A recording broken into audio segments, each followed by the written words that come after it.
하나님의 말씀 출애굽기 37장 보시겠습니다.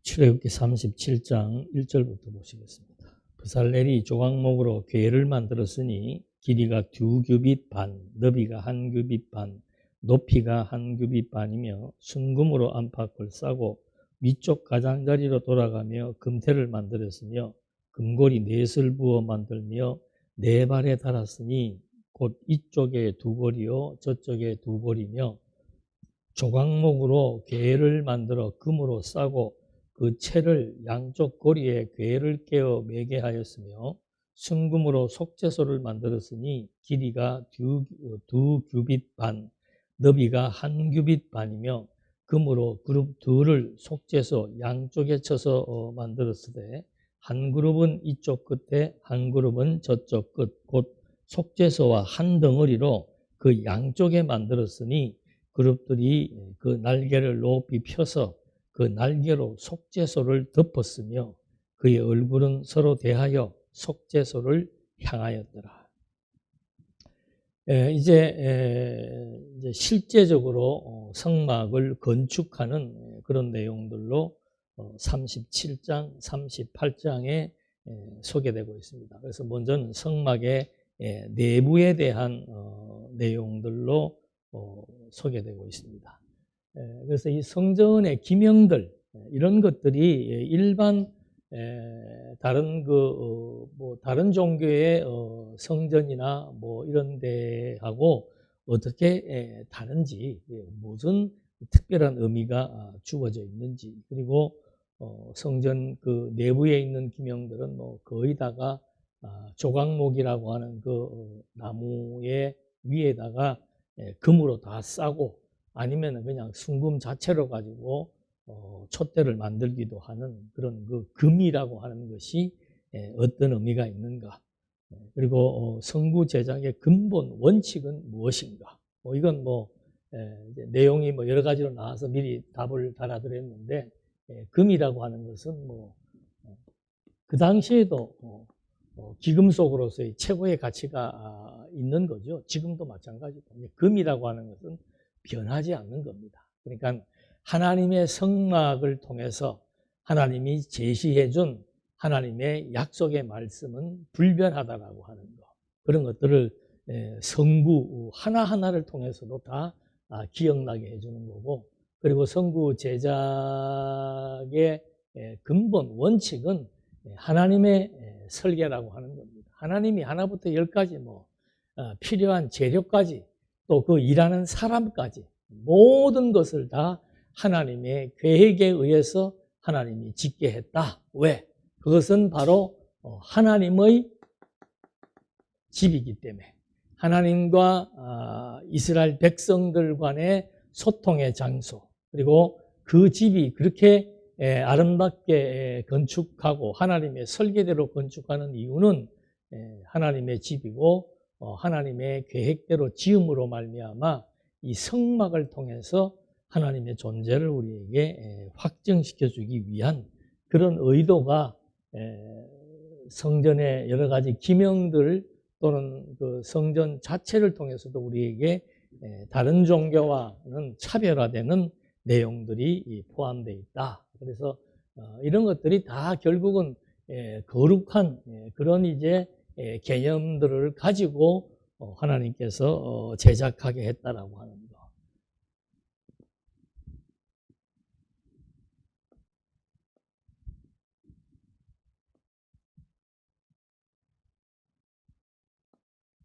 여기가 이제 지성소, 여기가 성소, 이거 전체를 성막 또는 성전 그렇게 얘기합니다. 그래서 이제 제일 먼저 나온 것이 이 성막의 이 성소, 지성소, 성소 요 내부지요. 성막의 요 내부에 해당되는 것들을 만드는데 지성소는 요 하나만 딱 있습니다. 지성소에는 한 가지 이 성구만 자리하고 있습니다. 그게 뭔가 하면은 괴예요. 괴. 여기에서 이제 괴짝이에요. 괴짝. 그런 괴짝을 하나님께서 만들게 했는데, 이제 뭐 그런 그 길이나 뭐 이런 것들은 이제 지난번도 얘기했기 때문에 생략하기로 하고, 재료가 뭔가 하면은 조각목과 금이라고 했습니다. 조각목과 금. 그러니까 이거를 이 괴를 만드는데 이 나무 속에 있는 재료는 나무고 거기에다 전부 금을 입히고 요 뚜껑이 있습니다. 뚜껑 덮개. 요 덮개가 이제 속죄소. 요거는 괴라고 여기에서는 말을 했죠. 속죄소, 뚜껑을 속죄소라고 얘기하는 겁니다. 그리고 이 위에 이제 속죄소 위에 이걸 딱 고정을 시켜서 이렇게 천사 형상을 가지고 이 천사가 서로 마주보고 이 뚜껑 속죄판을 다 이렇게 천사들이 이 밑을 보고 있으면서 다 덮어놨다고 이제 그렇게 얘기했고, 날개들을 다 펴서, 내가 그림을 못 그려서 지금 잘 못하겠네요. 날개를 다 펴가지고 이걸 다 감싸는 그런 형태로 이것을 지었다. 그래서 이건 뭐 여기가 한 1m 114cm, 1m 14, 여기가 세로가 68.4, 대충 여러분들이 알아서 요 높이도 68.4 이래가지고 직사각형의 모양으로 적을 만들었는데, 이제 중요한 것은 뭔가 하면은 여기에서는 괴라고 이렇게 얘기를 했는데, 괴라고 얘기했는데 이 괴에 대한 명칭이 이제 다양하게 나옵니다. 첫 번째는 언약괴, 두 번째는 증거괴, 세 번째는 법괴, 이렇게 나와요. 그러니까 그 명칭마다의 그 의미들이 다 부여되고 있습니다. 그래서 언약궤라고 하는 것은 여호와께서 택한 백성과 언약을 맺은 관계라고 하는 거. 그러니까 이 언약궤라고 하는 것은 이 속에 들어가 있는 물품이 세 가지가 있는데, 그 세 가지 중에 이제 계명 돌판, 계명을 기록한 돌판. 그러니까 계명을 이제 우리는 언약이라고 얘기하는 거죠. 모세와 맺은 조건적인 언약이다. 왜 조건적인 언약인가? 이 계명을 지키면은 천대의 하나님의 은혜를 베풀고, 이것을 어기면은 3, 4대에 이르도록 죄를 치른다. 그리고 신명기 30장에서는 이 계명을 지키면은 복을 받고 못 지키면은 저주를 받는다. 이런 하나님의 약속의 내용이 이 궤 속에 들어있기 때문에 그 궤를 이제 언약궤라 이렇게 규정을 하고 있는 겁니다. 그래서 이 언약궤라고 하는 것은 이스라엘 민족의 정체성을 의미하고 있습니다. 언약이라고 하는 말은 하나님께서 모세와 언약을 했다. 그 언약을 하기 전에 이 민족을 제사장 나라로 규정을 했고, 제사장 나라의 헌법, 기본법이 뭔가 이 속에 들어가 있는 두 개의 돌판에다가 기록했던 10가지 계명이기 때문에 이 계명은 하나님께서 이스라엘 백성에게 약속하신 것이고, 무엇을 지키면 복을 받고 못 지키면 저주를 내린다는 약속을 했다. 그리고 이 계명이 이스라엘 민족의 헌법이기 때문에 바로 그들의 제사장 나라로서의 민족의 정체성을 확립시켜주는 그런 의미가 언약궤라고 하는 그 단어 속에 담겨져 있는 것을 알 수가 있습니다. 그리고 민수기 10장 33절에 보면은 이제 이 사람들이 이제 광야에 출애굽해가지고 3일 길을 떠날 때 이제 나오는 그 명칭이 뭔가 하면은 언약궤입니다. 언약궤가 그들의 앞을 가며 그들의 쉴 곳을 인도해 주었고, 또 이스라엘 백성들이 광야 40년을 걸을 때도 언약궤를 중심으로 해서 그 군대에 대열이 짜여지고 백성들이 행군을 해 나갈 때 언약궤가 맨 앞에 서서 이제 그걸 따라서 백성들이 움직여 나간다. 그리고 여호수아 때 요단강을 건널 때도 언약궤를 맨 제사장들이 한 2, 3km 앞에 백성들보다 먼저 가서 요단강을 밟고 들어가서 그들이 요단강에 발을 대니까 요단강이 갈라지고 그 요단강 정가운데 언약궤를 맨 6명의 제사장들이 그대로 서 있었던 그런 것들을 기억할 수 있고, 언약궤에 의한 내용들은 뭐 구약에서 많이 나옵니다. 하여튼 그 이름이 가지고 있는 의미는 하나님께서 그 궤를 왜 언약궤라고 얘기했는가? 그건 바로 그 속에 들어있는 두 돌판, 이 계명이 들어있는 돌판이 바로 하나님께서 백성들에게 제사장 나라의 헌법으로 규정해준 하나님의 언약이기 때문에 언약궤라고 얘기를 했고, 더 근본적으로는 이스라엘 백성과 하나님과의 관계는 언약의 관계입니다. 이스라엘 조상 아브라함, 이삭, 야곱에게도 하나님께서 나라를 세워주겠다는 언약을 했고, 그 언약을 하나님은 그리스도가 오실 때까지 성취해 나가시고, 그 언약에 대한 내용들을 생각나게 해주는 또 언약이 뭔가, 그게 바로 계명이기 때문에 언약궤라고 하는 그 궤의 명칭에는 아주 큰 의미가 담겨져 있습니다. 그 다음에는 증거궤라고 얘기한다고 그랬죠. 증거궤. 증거한다라고 하는 것은 이 궤는 하나님께서 우리에게 언약을 세웠다라고 하는 것에 대한 증거물이다 이 말입니다. 증거궤라고 부를 때는 이 궤는 바로 하나님께서 우리에게 언약을 세워주었다라고 하는 그 증거를 하는 의미가 담겨져 있다. 그래서 여기에서는 언약의 주체가 하나님이라고 하는 사실을 이제 증거궤를 통해서 확인을 해줍니다. 그 다음에 이 법궤라고 하는 것은 말 그대로 법을 보관한 궤라는 뜻이에요. 법궤라고 하는 것은. 그러니까 이 법궤는 법을 보관한 궤, 이 법은 뭡니까?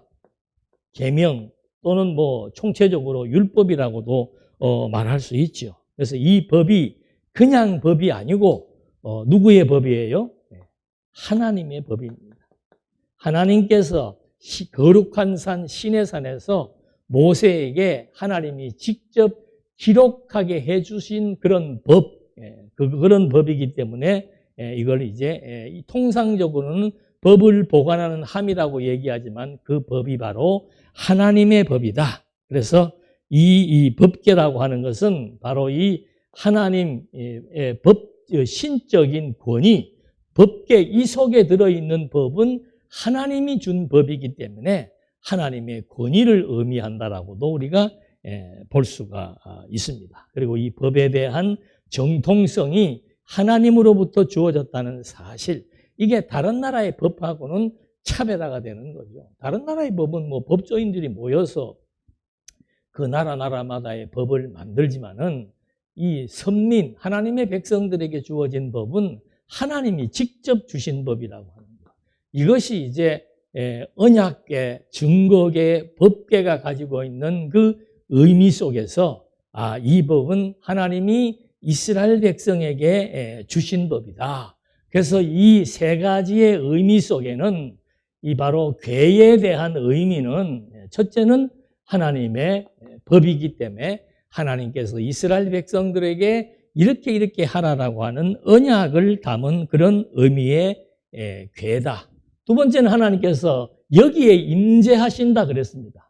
나중에 이제 속죄서 할 때 좀 자세히 말씀드리겠습니다만, 하나님께서 천사를 여기에 두신 것은 하나님이 그 천사와 함께 여기에 임재하신다는 것을 의미하는 거죠. 그러니까 이 법궤는 왜 아무나 봐도 안 되고 만져도 안 되고 하는가 하면은 이건 뭐 거룩한 장소에 두신 하나님이 임재하는 장소이기 때문에 여기는 특별하게 완전히 폐쇄된 지역입니다. 뭐 여기는 다 개방되어 있지만 여기는 뭐 완전히 폐쇄돼 갖고 아무나 못 들어가요. 1년에 한 번, 그것도 온 백성들의 절기 대속죄제를 드리는 날, 그날 대제사장만이 피를 가지고 이곳에 들어가는 1년에 한 번 들어가는 곳입니다. 그래서 여기는 완전히 우리 지난 시간 배웠습니다만 두꺼운 천으로 여기를 다 막아버린 거예요.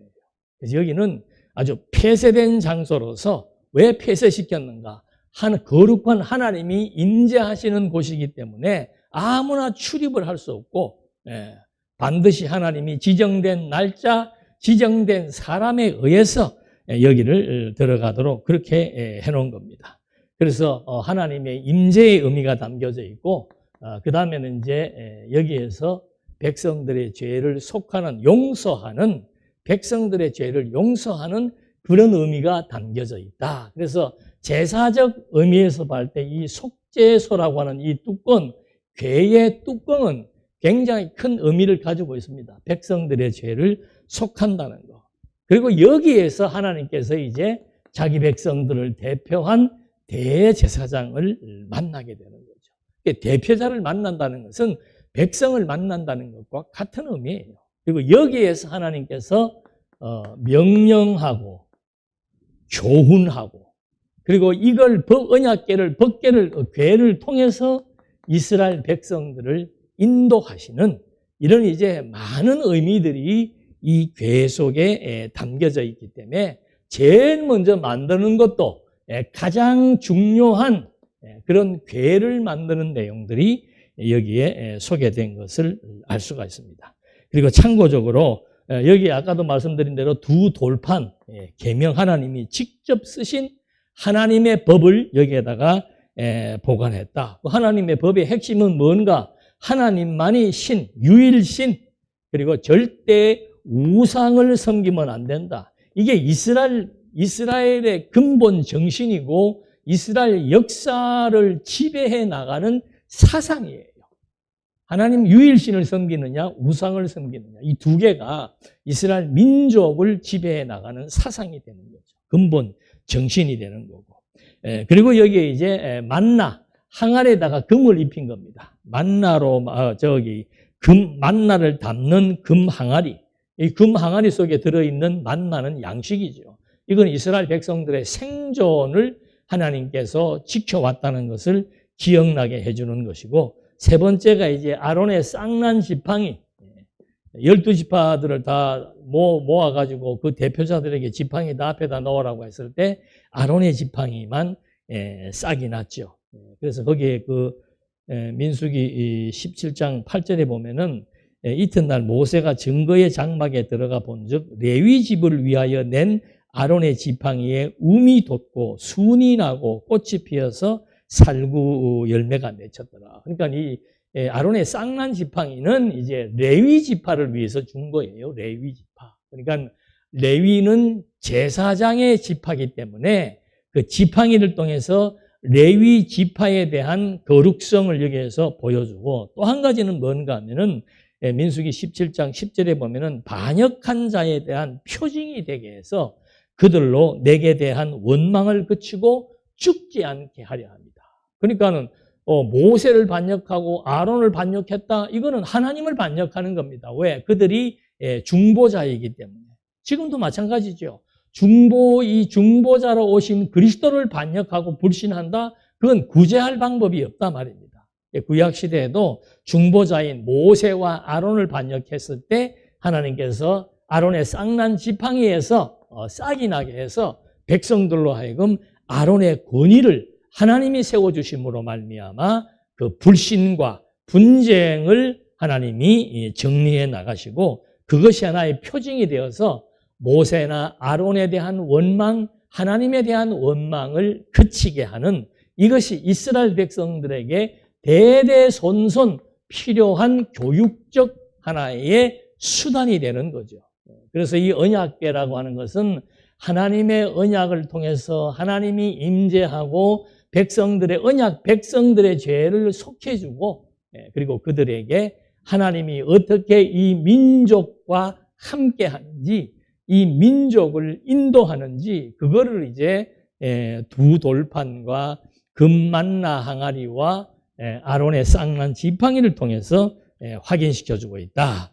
그래서 이렇게 이 언약궤라고 하는 것은 하나님과 백성 간에 체결된 그런 그 언약에 대한 상징적 의미가 담겨져 있다고 그랬습니다. 그리고 또 한 가지는 이 언약궤라고 하는 것은 이 이 성막의 가장 중요한 위치, 즉 성막을 대표하는 것이 언약궤지요. 그래서 이것은 우리 지난 시간에 오랫동안 공부했습니다. 여기가 하늘 성소예요. 하늘 성소.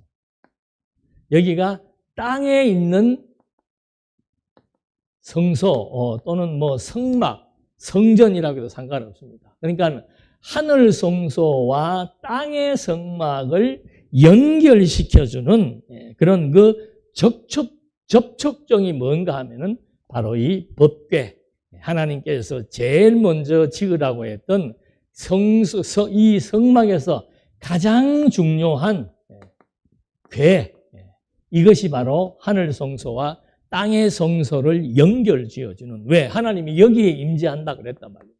그래서 이런 의미들도 담겨져 있고, 바로 그리스도께서 참 언약궤가 되셔서 하늘 성소를 완성하실 것에 대한 모형으로서 우리가 이해를 할 수 있습니다. 그래서 요한복음에도 말씀이 육신이 되어서 이제 이 가운데에 거하시고, 마태복음에도 예수님께서 내가 온 것은 율법을 이루기 위해서 왔다. 율법에 나와 있는 이 언약궤의 용도를 예수님이 직접 다 성취하겠다 이 말입니다. 언약궤에 대한 용도는 이런 겁니다. 앞에서 말씀드린 대로 이 하나님의 언약을 그리스도가 성취하심으로 말미암아 영원한 속죄를 이루셔서 하나님을 만날 수 있도록 하는 그런 사역을 감당하겠다. 그래서 히브리서 10장 19절 20절에 보면 아주 그 중요한 얘기, 우리가 잘 아는 얘기입니다. 예수의 피를 힘입어 성소에 들어갈 담력을 얻었나니. 자, 여기는 폐쇄된 장소라 그랬습니다. 구약시대에는 폐쇄된 장소이기 때문에 아주 두꺼운 이 천막을, 천으로 문을 딱 성소와 지성소를 딱 가려놓은 거죠. 그런데 히브리서 기자는 뭐라고 얘기하는가?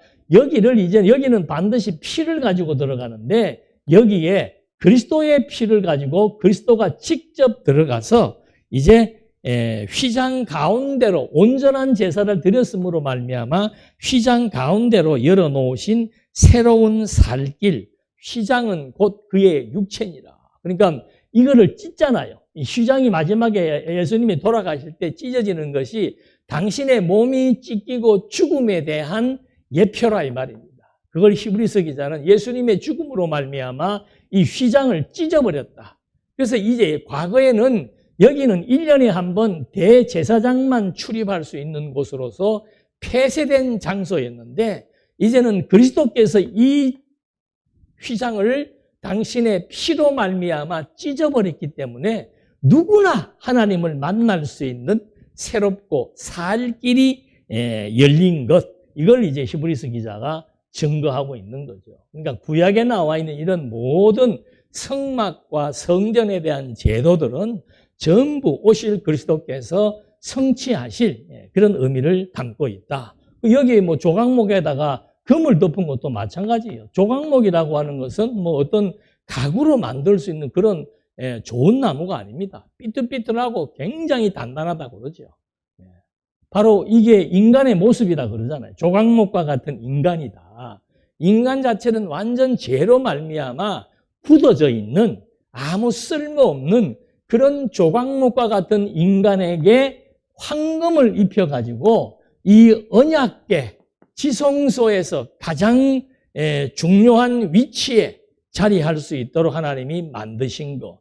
이게 바로 휘장을 찢어버린 그리스도의 죽음과 부활을 통해서 과거에 쓸모없는 조각목에다가 금을 입혀서 가치로운 궤로 만들어 놓으셨던 구약의 역사와도 같이 오늘 우리들을 그리스도의 피로 말미암아 거룩하고 흠이 없게 해서 영광스러운 하나님의 백성으로 만들어 놓은 것과 같은 의미를 담고 있습니다. 자, 이렇게 해서 법궤에 대한 제일 먼저 나오는 법궤에 대한 것들을 확인해 보았고, 속죄소.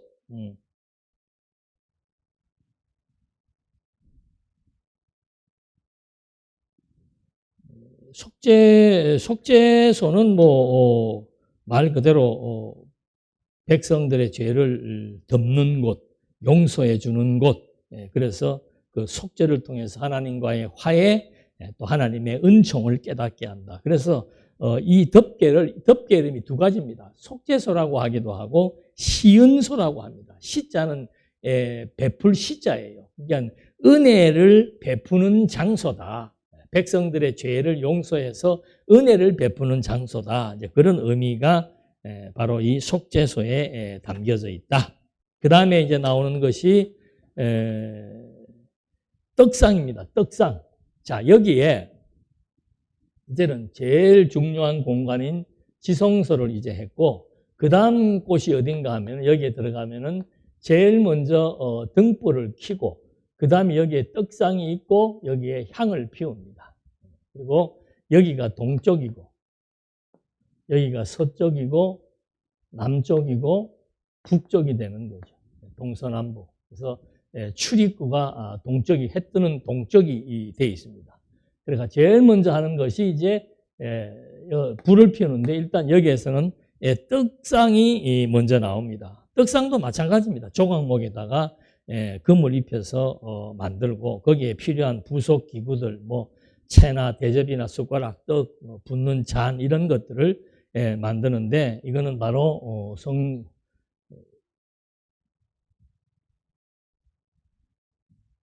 이쪽이네, 이쪽. 북쪽, 오른쪽에 떡상이 만들어져 있습니다. 그래서 이것은, 이 떡상은 바로 이스라엘 백성들의, 여기에 떡 덩어리가 12개를 놓는다 그랬죠. 12개의 덩어리를 놓는다는 것은 이스라엘 백성 전체를 의미하는 겁니다. 그래서 이스라엘 백성 전체의 생명을 하나님께서 보존시켰고 보호했다는 것을 의미하고 있고, 백성들이 항상, 떡상이 이 성소에 항상 있는 것처럼 이스라엘 백성들이 항상 하나님의 보호 아래 하나님 앞에서 존재하고 있다는 것을 확인시켜 주는 거죠. 이건 유명한 요한복음에도 나와 있는 대로 예수님께서 내가 곧 생명의 떡이다.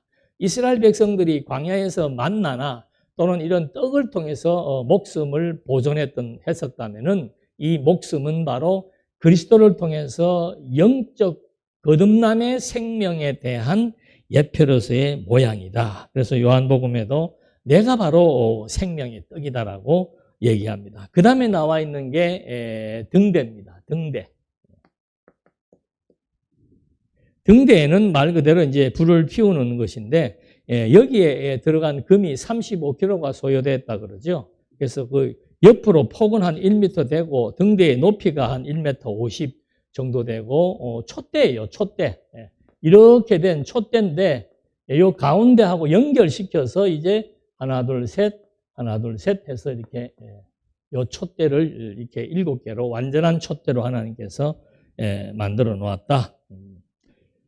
그래서 이것은 이제 성소 이 안이 전부 다 천막으로 다 완벽하게 덮어놔서 빛이 안 들어가죠. 그래서 이걸 이제 이 등대를 키면은 여기에 안이 이제 밝게 비춰주는 겁니다. 그래서 이것은 이 안에서 활동하는데도 안전하게 해주는 것처럼, 빛이라고 하는 것은 결국은 생명을 보존시키는, 그리고 빛이라고 하는 것은 모든 것에 대한 근본 에너지의 역할을 하는 거죠. 어둠을 밝히는 게 빛입니다. 어둠을 밝히는 게 빛이다. 그래서 예수님도 바로 빛으로 오셨는데, 구약 성경에 보면은 하나님이 처음부터 하시는 사역이 뭔가 하면은 빛과 어둠을 나누는 사역을 하시는 겁니다. 그래서 흑암의 세계와 광명의 세계를 구별해요. 태초에 하나님이 천지를 창조하십니다. 1장 1절이지요. 하나님이 거기에 등장을 하십니다. 2절에 나와 있는 게 뭔가 하면은 2절이 바로 하나님이 천지를 창조하시는데, 2절에 보니까 땅이 혼돈하고 공허하고 흑암이 깊음 위에 있다. 완전히 어둠의 세계라는 거죠. 창조의 첫 번째 창조의 세계가 완전히 어둠의 세계. 그래서 여기는 뭐 혼돈, 그 다음에 공허, 흑암, 이 어둠의 세계에 1장 3절에 보면은 뭐가 나오는가? 뭐가 있으라? 빛이 있으라. 이게 이제 창세기 1장 2절, 3절 이렇게 나오는 겁니다. 그러니까 이 피조 세계도 보면은 어둠을 먼저 창조하시고 그 다음에 빛을 통해서 어둠의 세계와 빛의 세계를 구분지어서 섭리해 나가시는 하나님의 섭리 역사. 이게 창조의 질서예요. 어둠과 빛. 이게 이제 계속해서 지속성을 가지고 하나님께서 그 낮과 밤의 세계, 어둠과 빛의 세계, 그리고 낮과 밤의 세계를 또 하나님께서 4절에서는 구별을 합니다. 그 다음에 노아 시대에도 물이라고 하는 것은 검은색입니다. 아주 깊은 물은 검은색이에요. 바로 물로 백성들을 다 하나님께서 심판하시고 거기에서 방주, 빛의 역할을 하는 거죠.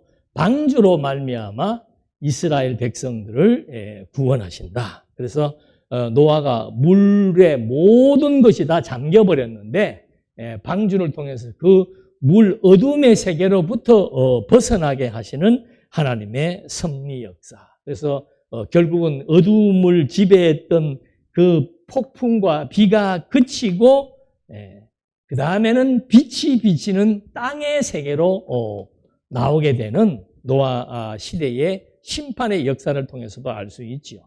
어둠의 세계, 여기는 물을 통해서 검은 어둠의 세계, 거기로부터 빛이 등장을 했고 빛이 있는 그런 그 땅이 드러나는 그런 이제 과정을 통해서 노아를 통해서 보여주었고 모세 시대에도 마찬가지입니다. 모세 시대에도 그 홍해 바다에서 애굽 사람들은 어디에다가 하나님께서 태양을 완전히 가려서 깜깜하게 만들어 놓고 이스라엘 백성들은 어떻게 해요? 광명의 빛으로 말미암아 홍해를 건너가도록 섭리해 나가시는 하나님의 섭리 역사. 그래서 심판과 구원의 역사가 어둠과 빛의 역사를 통해서 하나하나 확인시켜 주는 겁니다. 그래서 예수님께서 마태복음 그 4장 29절에도 보면은 마태복음 그 4장 16절에 보면은 예수님께서 흑암에 앉은 백성이 큰 빛을 보았다. 흑암. 예수님의 표현입니다. 흑암에 앉은 백성들이 뭘 보았다? 큰 빛을 보게 되었다. 그러니까 이게 전부 다 모형이지요. 이런 모형적인 것, 어둠의 세계와 빛의 세계를 예수님은 완전히 심판과 구원의 세계에 대한 것으로 실체적으로 여기에서 이제 보여주고 있습니다. 그래서 흑암에 앉은 백성이 큰 빛을 보았고 사망의 땅과 그늘에 앉은 자들에게도 빛이 비추었다. 여기를 이제 예수님은 사망의 세계라고 얘기하는 겁니다. 사망의 땅에 앉은 사람에게도 바로 그들에게 빛이 빛이었다. 그래서 예수님을 이방을 비추는 빛이요 이스라엘의 영광이라고 얘기하는 겁니다. 그 다음에 이제 마태복음에서는 이 심판을 뭐라고 표현하는가 하면 마태복음 24장 29절에 그날 환난 후에 마지막에 환난이 있을 때는 해가 어두워지고 흑암이죠. 해가 어두워지고 달이 빛을 내지 아니하며 별들이 하늘에서 떨어지며 하늘의 권능들이 흔들리더라. 그러니까 빛을 비추는 모든 천체들이 다 하늘로부터 떨어지기 시작을 하고 이 땅의 세계가 완전히 흑암의 세계로 바뀌게 되는 것. 그래서 이 마지막 예수님이 등장해서 이 세계를 심판하시고 계시록 22장 5절에는 이제는 다시 밤이 없겠고 이 세계, 이 피조 세계는 완전히 어둠과 사망 그리고 빛과 생명으로 딱 구별지어진 계시 세계였단 말입니다. 그런데 이제 마지막 천국에 가면은 계시록 22장 5절에 보면은 다시는 밤이 없겠고 밤의 세계가 없다는 거죠. 하나님의 백성들이 여기에 이제 들어가 있지 않는다는 겁니다. 완전히 그리스도의 빛으로 말미암아 생명을 얻었기 때문에, 그래서 거기에는 등불과 햇빛이 쓸데없다. 이는 주 하나님이 그들에게 빛이십니다. 하나님 자체가 빛의 근원이기 때문에, 영광의 광채, 빛의 근원이기 때문에 그 하나님의 빛이시는 그 생명의 빛에 의해서 하나님의 백성들이 이 어둠의 세계에서 벗어나서 빛의 세계, 바로 영광의 세계에서 존재하게 된다라고 하는 그런 의미가 여기에 등불을 밝히는, 어둠을 밝히는 등불을 통해서도 우리에게 확인됩니다. 그 다음에 향단에 대한 겁니다. 향단. 이것은 여기도 마찬가지로 조각목에다가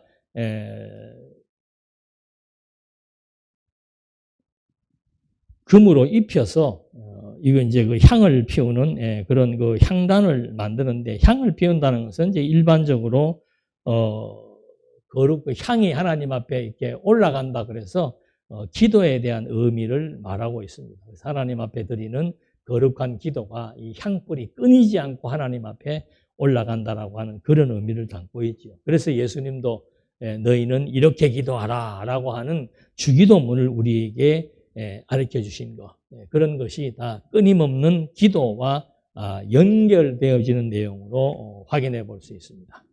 그 다음에 이제 내부입니다. 내부, 외부입니다. 외부. 외부에서 보면은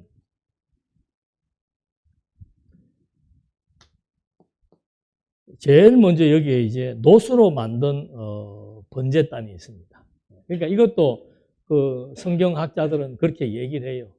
제일 먼데 있는 것은 노 또는 동, 그 다음에 은, 그리고 금, 이렇게 이제 하나님께서 중요한 것을 통해서 이렇게 만들었다고 얘기를 하는데, 이 번제단, 제사를 드리기 위해서 제물을 태우고 제물을 잡는 그 번제단에 대한 구성을 얘기하는데, 이 38장 1절로 7절 말씀에 바로 노수로 만듭니다. 그리고 그 가에 이 안에 이거는 이제 전부 조각못에다가 노수를 이렇게 입혀가지고 불에 강하도록 하나님께서 만들어서 거기에서 각종 제사를 위해서 제물을 해체하기도 하고 태우기도 하는 그런 장소로 하나님께서 쓰기 위한 거죠.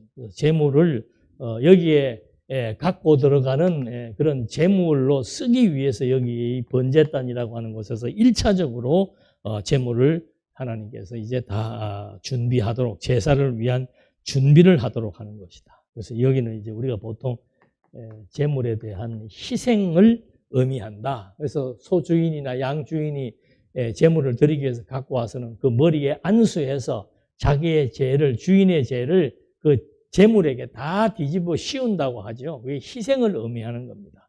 그래서 예수님은 세상죄 지고 가는 하나님의 어린 양으로서 죄 없으신 분이 죄를 다 뒤집어 쓰실 것에 대한, 바로 그런 것의 사역에 대한 하나의 모형으로 확인해 볼 수 있습니다.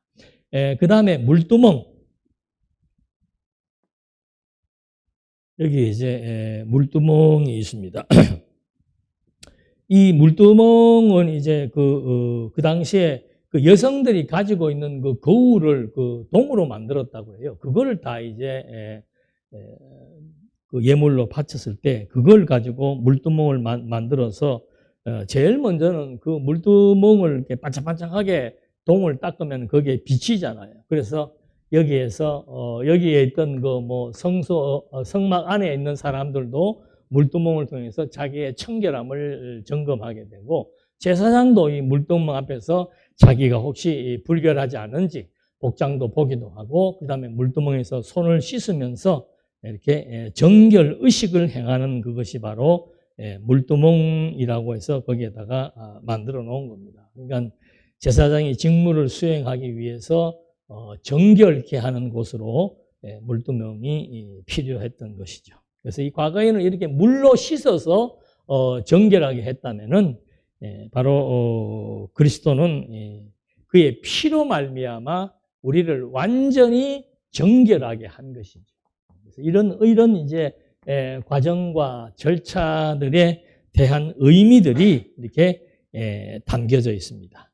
그래서 이제 마지막에 가서는 성막에 대한 울타리에 대한 것들이 나오게 되는데, 성막에 대한 특징들이 이제 이 전체에 대한 특징이 나오는 겁니다.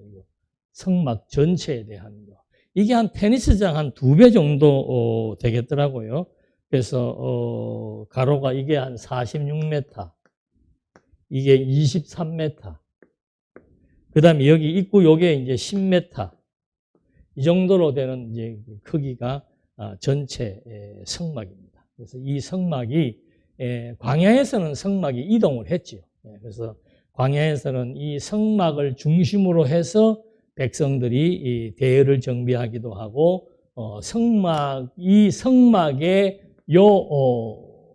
지성소 번제단 위에 이제 구름이 임재했다 그러죠. 그걸 중심으로 해서 백성들이 성막이 멈추면은 그 자리에 다 멈추게 되고, 구름이 떠서 움직이게 되면 같이 이제 성막과 함께 이동하도록 해서 가나안 땅을 정복하기까지 그렇게 섭리를 한 겁니다. 그리고 이제 성막에 몇 군데 이렇게 옮겨서 있다가 솔로몬 때 예루살렘이라고 하는 장소를 하나님이 지정해주고 거기에 정착을 하게 된 겁니다. 그래서 그 재밌는 것도 보면은 예루살렘에서 솔로몬이 그 성전을 지을 때 이 언약궤를 짓잖아요. 근데 언약궤 지을 때 그 물품이 3가지 중에서 1가지밖에 안 남았다 그래요. 그게 열왕기상 8장 9절인가 있는 것 같은데, 거기에 보면은 돌판 2개 외에는 이제 아무것도 없었더라. 그게 뭐 언제 분실됐는지는 정확하지 않지만 솔로몬 때는 2개의 돌판만 언약궤 속에 들어갔다. 이렇게 해서 하나님과의 하나님의 임재, 성막이라고 하는 것이 아까도 말씀드린 대로 하나님의 언약의 하나님이 임재하시는 장소요, 하나님의 명령을 백성들에게 알리는 장소고, 백성들의 죄가 하나님 앞에 용서받는 그런 장소로서 이제 이스라엘 민족에게 있어서는 가장 중요한 것이 바로 이 성막이라고 하는 것을 확인해 볼 수 있습니다. 이게 다른 민족과는 완전한 차별성을 의미하는 겁니다. 그래서 하나님과의 소통, 만남, 명령, 하달, 이렇게 해서 언약 백성이라고 하는 것, 우리는 하나님과 언약 관계에 있다는 것을 이스라엘 백성들로 하여금 확인시켜 주는 것. 이게 이제 지난 시간 우리가 1시간 동안 했던 내용대로 바로 이 성막이 그리스도의 부활의 몸이며, 예수님이 그러잖아요. 이 예루살렘 성전에서 장사하는 사람들을 이제 막 내쫓고 채찍으로 치고 상을 업고 하시면서 그들을 다 쫓아내고, 내가 이 성전을 새로 짓겠다. 어떻게 짓는가? 3일 만에 새로 짓겠다. 3일 만에 짓는 성전은 뭔가? 장막이나 건물로 지은 성전이 아니고 바로 그리스도 당신이 죽음에서 부활하셔가지고 지은 생명으로 지은 성전, 그 성전에, 이 그리스도의 성전에 너희는 하나님의 성전이라고 성경은 우리에게 증거해주고 있는 거죠. 그래서 바로 이것을 그리스도의 지체라고 얘기하기도 하고 그리스도의 몸이라고 얘기도 하고 하나님의 성전이라고 얘기하는 이 성전의 구약의 성막이라고 하는 것이 하나님과 이스라엘 백성의 유기적인 관계, 뗄래야 뗄 수 없는 관계성을 중요하게, 언약의 관계를 중요하게 했다면은 지금 우리의 성전도 창세 전부터 하나님께서 그리스도를 통해서 언약하신 하나님의 아들들을 삼기 위한 그 사역을 그리스도가 구약의 율법대로 제물 되셔서 직접 당신이 제물 되시고 당신이 직접 대제사장이 되셔서 지성소에 들어가서 완전히 짐승의 피가 아닌 당신의 피로 자기 백성들을 정결케 해서, 그게 에베소서에 나와 있는 거룩하고 흠이 없게 하기 위한 그리스도의 속량의 사역으로 당신의 아들들을 삼게 했기 때문에 이제는 건물의 관계가 아니고 생명의 관계로서 우리가 그리스도의 피에 의해서 거듭나고 중생한 그리스도의 생명을 받은 성전이 되었다는 것을 성경은 우리에게 확실하게 얘기해 주고 있는 겁니다. 이렇게 해서 이제 성막에 대한 특징들을 확인해 보았고, 이제 마지막으로 이제 결산을 하는 겁니다. 결산. 이 결산이 도대체 일반적인 결산의 의미가 아니고 여기에 분명히 신학적인 의미가 담겨져 있는 거죠. 이 성막을 짓기 위해서 들어왔던 그 예물, 그리고 성막을 짓기 위해서 쓰여졌던 그런 그 경비들을 이제 여기에서 결산을 하게 되는데, 제일 먼저 제작자들의 명단을 소개합니다. 그러니까 이 결산이라고 하는 것이 어떤 의미가 있는가 하면은, 성막 건축의 최종적인 결산하는데 첫 번째가 그것을 완공하는데 실제적으로 투입되었던 제작자들. 그래서 그 제일 먼저 제작자들 일전에 물자부터 먼저 파악을 합니다. 그동안 들어왔던 물자들이 얼마나 들어갔는지 제작자들의 명단을 소개하고 그 다음에 물자들을 파악을 합니다. 거기에 들어갔던, 지금으로 말하면 비용이죠, 비용. 비용이 얼마나, 누가 여기에 제작하는데 참여를 했고 거기에 든 비용이 얼마가 들어갔는지, 그 비용을 보게 되니까 뭐 금이 1000kg, 은이 3420kg, 노시 240kg.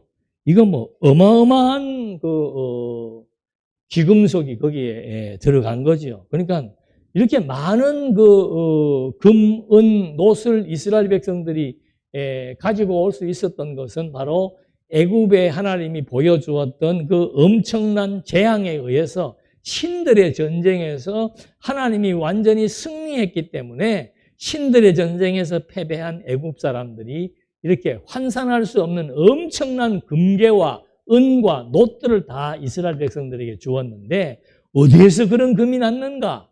그 당시에 금 산지가 에티오피아라고 그래요. 그 에티오피아와 애굽 사람들이 이렇게 이런 그 금부치에 대한 물자 교류를 했다고 합니다. 그래서 애굽의 금, 은이 그렇게 많았다고 해요. 거기에 대한 것들을 이제 여기에서 다 하게 되었고, 그 다음에 중요한 것이 뭔가 하면 20세 이상 된 모든 사람들이 자기의 죄를 속하기 위해서 드렸던 속전이라고 하는 것이 있습니다. 이것까지 다 포함해서 이런 엄청난 물자가 여기에서 들어갔다라고 하는 거. 그러니까 이 정산을 할 때 이 정산의 의미가 뭔가? 자, 제작자들 하나님이 지명해서 그 일을 하게 했고, 이 예물 백성들이 하나님이 임재하시는 곳이라고 하는 것에 대한 가치를 인식하고 그들이 그 일에 대해서 즐거운 마음으로 모든 백성이, 이 중요한 게 그거예요. 20세 이상 된 모든 백성이 이 예물을 내는 데에 다 동참했다라고 하는 거. 여기에 왜 모든 백성이 다 예물을 내는데 동참하는 것이 중요한가? 이 성막이라고 하는 것 자체가, 여기에서 말씀드린 성막이라고 하는 것이 하나님이 언약한 언약의 장소에 하나님이 언약한 언약의 말씀을 보관하면서 이스라엘 백성들에게 명령하고 교훈하고 이스라엘 백성들과 소통하는 장소이며, 그 다음에 중요한 것은 이스라엘 백성들의 죄를 용서하게 하기 위한 중요한 장소이기 때문에 여기에 한 사람도 누락되어서는 안 된다 이 말입니다. 그래서 모든 백성들이 다 예물을 드리게 해서 하나님의 성막을 통해서 하나님과 이스라엘 백성 간의 관계가 뗄래야 뗄 수 없는 하나님과 아들의 관계라고 하는 것, 유기적 관계라고 하는 것을 이스라엘 백성들에게 확인시켜 준 것처럼 오늘 우리도 마찬가지입니다. 창세전 그리스도 안에서 선택한 하나님의 백성은 한 사람도 빠짐없이 그리스도의 피로 말미암아 거룩하고 흠이 없게 해서 하나님의 성막에서 하나님과 소통하며 교제하며 하나님을 아버지로 부르고 의지할 수 있도록 새로운 생명의 관계, 새로운 의지의 대상임을 우리에게 확인시켜주기 위한 하나의 모형적인 사건이 성막 건축을 통해서 다시 한번 더 확인된 것입니다. 기도하시겠습니다. 은혜와 사랑이 풍성하신 하나님 아버지, 하나님의 섭리를 우리는 고대 하나님의 집 성막을 건축하는 것을 통해서 확인해 보며 오늘 그리스도를 통해서 지어진 하나님의 성전이 얼마나 소중한 것이며 이것은 바로 그리스도의 생명에 의한 우리의 생명을 거듭나고 중생시켜 하나님의 자녀로 삼은 것에 대한 모형적 사건이기에 오늘 우리 다시 한번 내 생명의 근원이 어떻게 시작되었으며 누구로 말미암았는지를 기억해 보면서 하나님의 백성으로 하나님의 자녀로 살아갈 수 있다는 것이 우리 삶의 의미가 될 수 있도록 인도해 주시옵소서. 예수님의 이름으로 기도드립니다. 아멘.